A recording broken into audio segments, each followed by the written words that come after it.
வணக்கம் நண்பர்களே, நான் தான் உங்கள் சிந்தனை வளர்ச்சி அன்பு தோழி. இன்றைக்கு உங்களிடம் பகிர்ந்துக்க கொண்டு வர தலைப்பு நோ ஒன் இஸ் பர்ஃபெக்ட். யாரும் சிறந்தவர்கள் இல்லை, தாழ்ந்தவர்களும் இல்லை. ஓகேங்களா? இது தலைப்பு ரொம்ப பாதிக்கப்பட்ட ஆள் நான். அதனால இன்னைக்கு அதை நான் பேசலான்னு வந்திருக்கேன். ஓகே, நோபடி இஸ் பர்ஃபெக்ட்னு சொல்லுவாங்க. யாரும் இதுல நம்ம மனிதர்கள் மத்தியில சிறந்தவங்களும் கிடையாது, தாழ்ந்தவங்களும் கிடையாது, குற்றம் செய்யாதவங்களும் கிடையாது, குற்றம் செய்தவங்களும் இருக்கிறாங்க. நான் ஒண்ணு மட்டும் சொல்ல விருப்பப்படுறேன். ஓகேங்களா? ஒவ்வொரு மனிதர்களும் இதை பாக்குறவங்க தெரிஞ்சுக்கொள்ளுங்க. உங்க யாருக்குமே இன்னொருத்தவங்களை குறை சொல்றதுக்கு இவன் கெட்டவன், இவன் நல்லவன், இவன் சிறந்தவன் அப்படின்னு சொல்ற தகுதியோ உரிமையோ அது உங்களுக்கு கிடையாது.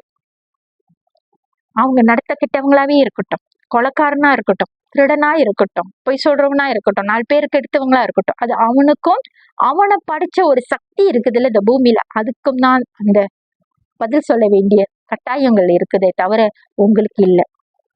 நீங்க சொல்றீங்களே இவங்க சரியில்லை, இவங்க சரி அப்படின்னு, நீங்க சரியா? அதை நீங்க கேளுங்க. சொல்லுவாங்களே, ஒரு விரல் உன்னைய காட்டி நீ கெட்டவன்னு சொல்லும் போது பாக்கி அந்த 4 விரல் நம்மள காட்டும். அது ஓசிங்க. அது ஒரு நிமிஷம் நீங்க யோசிச்சீங்கன்னா இப்படி சொல்ல மாட்டீங்க. யாருக்குமே அந்த தகுதி கிடையாது, யாருக்குமே அந்த உரிமை கிடையாது. மெத்தவங்கள விமர்சனம் பண்ற உரிமை உங்களுக்கு யாரு கொடுத்தா? நான் கேட்கிறேன், யாரு கொடுத்தா? ஏதோ ஒரு சூழ்நிலையில அவங்க தவறு செஞ்சிருக்கலாம், இல்ல வழி மாறி போயிருக்கலாம். அது அவங்க வாழ்க்கை. அவங்க செய்யற நன்மையும் தீமையும் அது அவங்கள சேர்ந்தது. அதை பத்தி விமர்சனம் பண்ண நீங்க யாரு? அதை பத்தி குற்றம் சுட்டி காட்டுறதுக்கு நீங்க யாரு? சொல்லுங்க, நீங்க யாரு? உங்களுக்கு யாரு அந்த உரிமையை கொடுத்தா? மணிக்கணக்கா அதை போட்டு ஒரு மீட்டிங்கே பேசிடுறீங்க. உங்களுக்கு தெரியுமா, அடுத்தவங்களை பத்தி மணிக்கணக்கா பேசுறவங்க வாழ்க்கையில முன்னேற மாட்டாங்க. ஏன்னா அவங்களோட நேரங்கள் எல்லாமே இத பேசுறத பத்தியே தான் ஓடிக்கொண்டு இருக்கோம். ஆனா உண்மையா வெற்றி அடையணும்னு நினைக்கிறோம், அதை பத்தி கவலைப்பட மாட்டான், போய்கொண்டே இருப்பான். நீங்க உண்மையை தெரிஞ்சுக்காம சில நேரத்துல பேசுவீங்க. இன்னொருத்தவங்க வீட்டுல அந்த 4 செவத்துக்குள்ள என்ன நடக்குதுன்னு நீங்க போய் பாத்தீங்களா? இல்ல. ஆனா நீங்களா ஒரு யோகித்து 4 பேர் இவங்க சொன்னதை வச்சு இவங்களுக்கும் ஒரு ஒரு ஒரு வச்சுக்கோங்களேன், ஒரு ஏக்கும் ஒரு பிக்கும் ஒரு பிரச்சனை ஓடி இருக்கலாம்.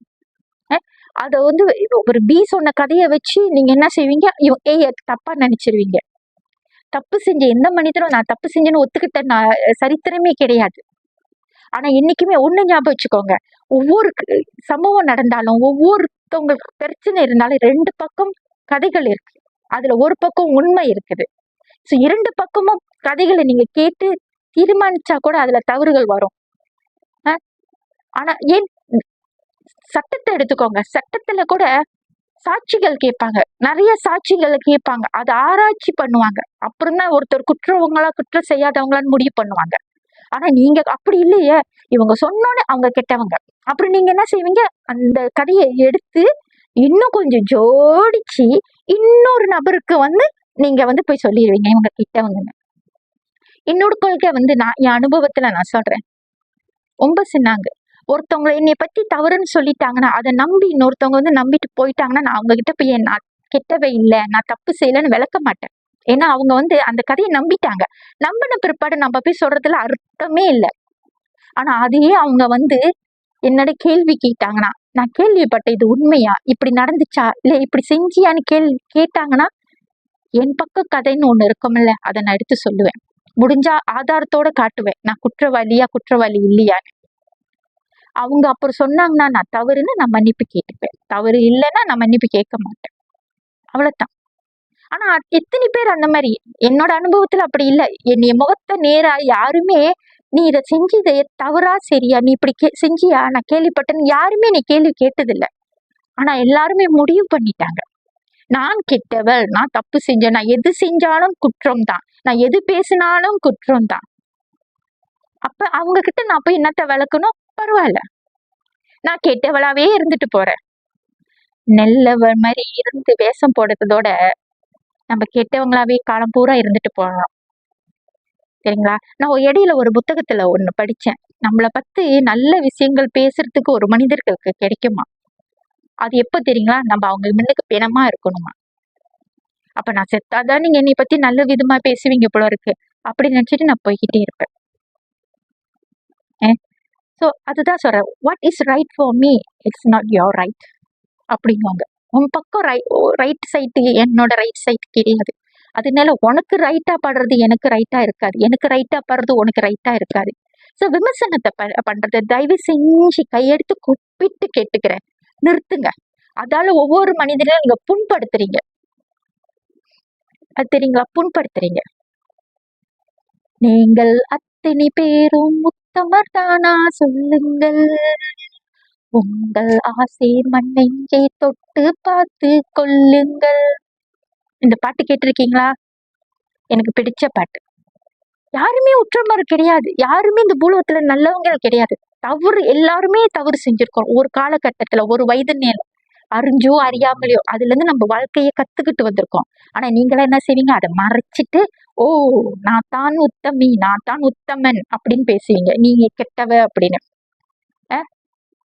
இத பாக்குற ஒவ்வொரு மனிதர்கள்ட்டையும் நான் கேட்கிறேன், உங்களை நான் சுட்டி காட்டி கேட்கிறேன், நீங்களா தவறு செய்யாத மனிதர்களா?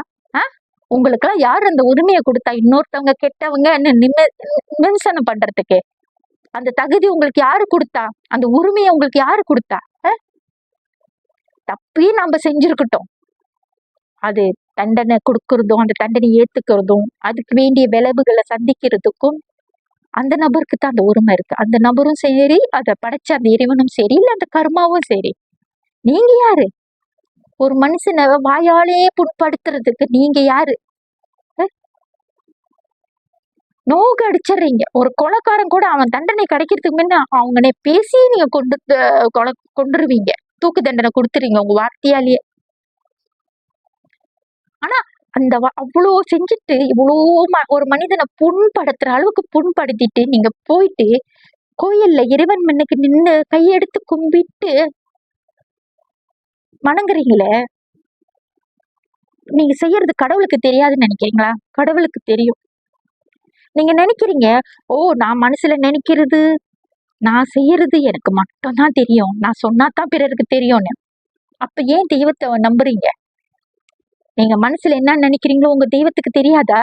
அப்படி தெரியலன்னா அது சக்தி உள்ள தெய்வமே இல்லை, அது எதுக்கு நீங்க வணங்குறீங்க? தெய்வத்துக்கு பயந்து வாழுங்க. படைச்ச தெய்வத்துக்கு தெரியும், அது எந்த தெய்வமா வேணாலும் இருந்துட்டு போட்டோம். இங்க எது தெய்வம்னு நான் இங்க பேச வரல. ஆனா நம்மள படைச்ச ஒரு சக்தி இருக்குது, பவர்ஃபுல் சக்தி, something above us who created us. அந்த சக்திக்கு பயந்து வாழுங்க. உங்க மனசுக்கு நீங்க பயந்து வாழுங்க. காலையில போயிட்டு உங்க கண்ணாடி முன்னுக்கு நீங்க நிக்கிறீங்களே, யாரு கேட்டிருக்கிறா, இந்த உருவத்துல இருக்கிற இந்த ஆத்மா நல்ல ஆத்மாவா? இன்றைக்கு ஒரு நாள் நான் யாரையும் புண்படுத்தாம இருந்திருக்கேன், நான் கேட்டு பாருங்க. இன்றைக்கு நான் எத்தனை பேருக்கு நல்லது செஞ்சிருக்கேன்னு கேட்டு பாருங்க. அப்போ உங்களுக்கு தெரியும். வாய் இருக்குன்றதுக்காக பேசாதீங்க. அதான் சொல்லுவாங்களா, வாழ்க்கையில் அது ரொம்ப கூர்மையான ஆயுதம் எது சொல்லுங்க?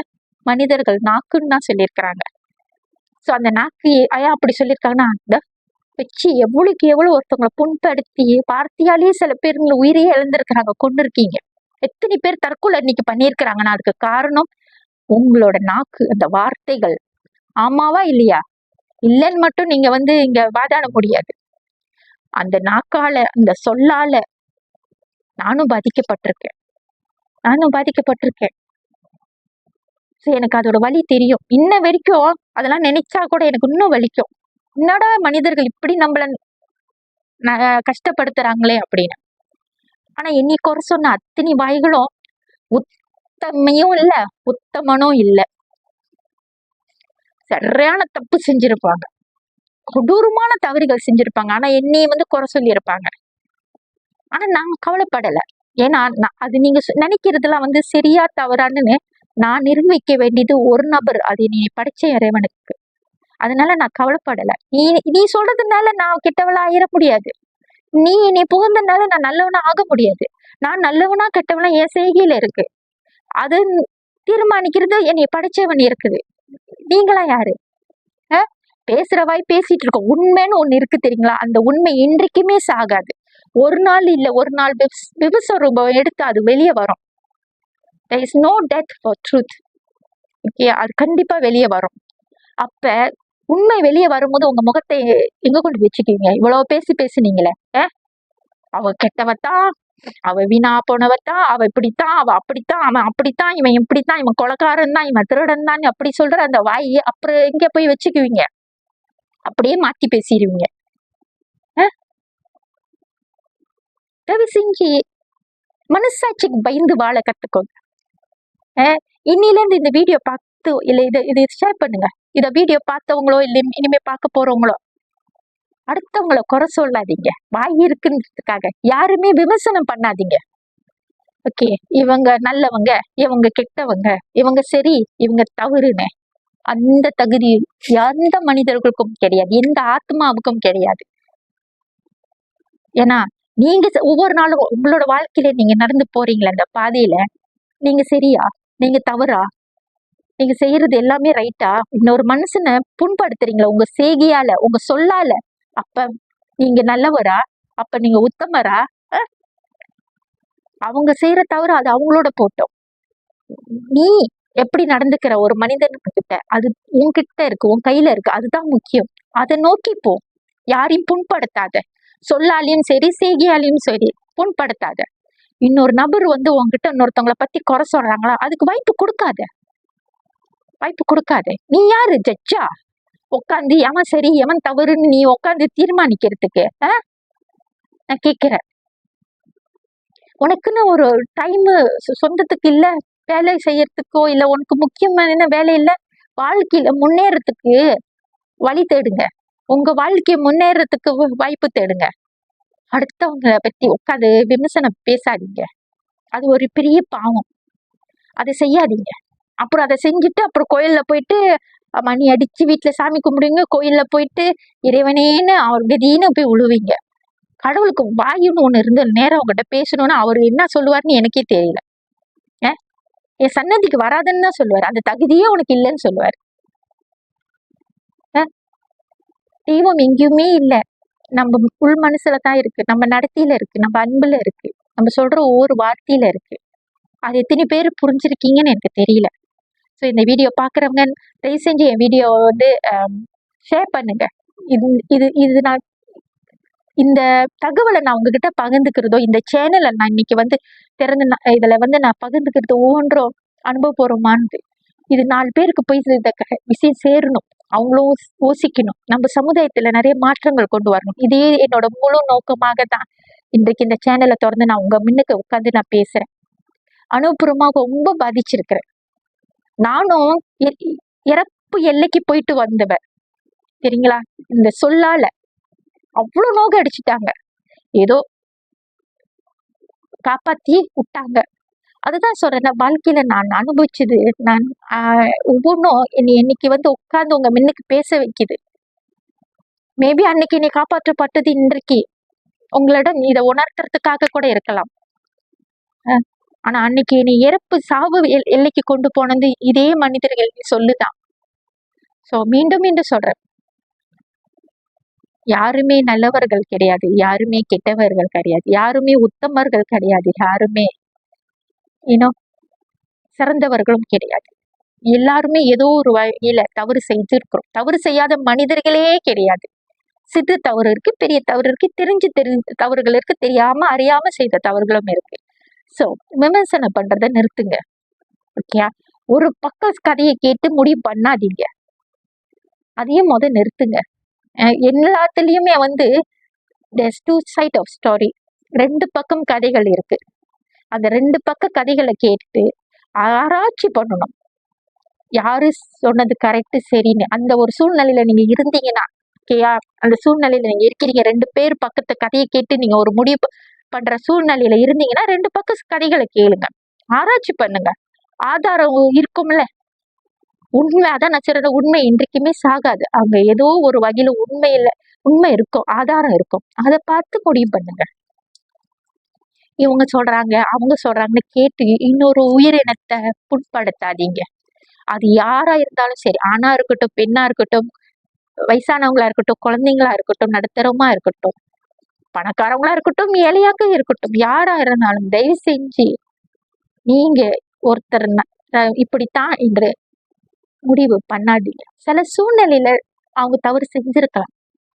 அந்த சூழ்நிலையில நீங்களும் இருந்தீங்கன்னா அதே தவறு தான் நீங்க செஞ்சிருப்பீங்க. அது நீங்க ஒரு நிமிஷம் நீங்க யோசிச்சு பார்க்கணும். எல்லாம் நடப்பதும் ஒரு காரணத்துக்காகத்தான் நடக்குது. சில நேரத்துக்கள்ல இறைவன் இவங்களை அந்த வழிக்கு கொண்டு போவார், வழி நடத்துவார். இதை தவிர அவங்க செய்யணும். பின் கர்மா இருக்கும். அவங்க அதை என்ன சொல்லுவாங்க, அந்த பின் கர்மாவை அவங்க இந்த ஜென்மத்துல அவங்க அதை அனுபவிக்கணும். இல்லை இந்த சம்பவத்தை அவங்க சந்திச்சு அவங்க திருந்தி இப்படி வர்றது, அவங்க வாழ்க்கை மாறுறதுக்கு எல்லாத்துக்கும் ஒரு காரணம் இருக்கு. காரணம் இல்லாம எதுவுமே நடந்தது இல்லை. ஒவ்வொரு இதுல பின்னாலே நம்ம கத்துக்கிறது நிறைய இருக்கு. நம்ம வாழ்க்கையில தினமும் கத்துக்கிட்டு வரோம். நல்ல காரியத்திலிருந்து கத்துக்கிறோம், தீமையான காரியத்திலிருந்து நம்ம கத்துக்கிறோம். சோ எல்லாமே நமக்கு ஒரு பாடம் தான். ஆனா இந்த பாடத்துல கத்துக்காத ஒரே ஒண்ணுதான் இந்த நிறைய மனிதர்கள் விமர்சனம் பண்றது, முடிவு பண்றது, குற்றம் அப்படின்னு விரல்ல காட்டி குற்றம் சொல்வது. சுலபமாக நீங்க விரல காட்டி குற்றம் என்று சொல்லிட்டு போய்கிட்டே இருப்பீங்க. அந்த இதயம் தாங்க முடியலன்னா அது என்ன விபரீதத்துக்கு போகணும் உங்களுக்கு தெரியாது. தயவு செஞ்சு யாரையுமே நீங்க முடிவு பண்ணாதீங்க, தீர்மானிக்காதீங்க, ஜட்ஜ் பண்ணாதீங்க. இது ஒரு சின்ன மாற்றம் சில பேர் வாழ்க்கையில கொண்டு வரணும் என்று நம்பி, அத நான் அன்னைக்கு என் வீடியோ ஆரம்பிக்கும் போது நான் சொன்னது என்னன்னா, அனுபவபூர்வமாக நான் பேசுறேன். சில பேர் இந்த வேதனையில இருப்பாங்க, அவங்களால வாய் திறந்து பேச முடியாது, அவங்க சார்பாக நான் பேசுறேன். சில பேர் இந்த மாதிரி சூழ்நிலையில இருந்து இறந்தே போயிருப்பாங்க. இன்னைக்கு அந்த ஆத்மா பேச முடியாது, அந்த ஆத்மாவுக்காக என் குரல் இன்னைக்கு உங்ககிட்ட பேசுது. சோ இது சின்ன மாற்றங்கள் கொண்டு வரணும் என்ற நம்பி உங்களோட பணிவோடு நான் கேட்டுக்கிறேன். இனிமே மனிதர்கள் விமர்சனம் பண்றதோ குற்றம் சாட்டுறதோ தயவு செஞ்சு முடிஞ்சா நிறுத்தி கொள்ளுங்க, இல்லைன்னா குறைச்சு கொள்ளுங்க. மீண்டும் இன்னொரு தலைப்போட உங்களை சந்திக்கிறது உங்களிடம் விடைபெறுவது அன்றும் இன்றும் என்றென்றும் உங்கள் சிந்தனை வளர்ச்சி அன்பு தோழி.